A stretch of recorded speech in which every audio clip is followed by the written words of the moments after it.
रामकृष्ण हरी. श्री तुकाराम महाराज गाथा भाष्य अभंग 706.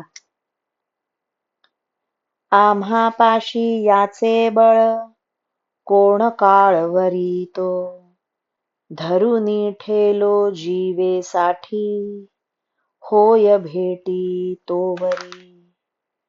लागलो ते न फिरे पाठी, पडिल्या गाठी वाचूनी. तुका म्हणे अवकाशे, तुमच्या ऐसे भावया. आमच्या पुढे या देवाचे बळ किती दिवस चालणार आहे? जोपर्यंत त्याची भेट होणार नाही तोपर्यंतच त्यांच्यात बळ आहे.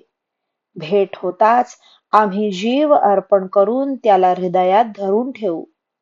त्याच्या पाठीशी आम्ही जे लागलो आहोत ते आता त्याची गाठ पडल्या वाचून माघार घेणारच नाही. तुकाराम महाराज म्हणतात, देवा, काही काळाने का होईना, पण आम्ही तुमच्यासारखे होण्याकरिता प्रयत्न करूच करू. रामकृष्ण हरी. श्री कृष्ण अर्पणमस्तु.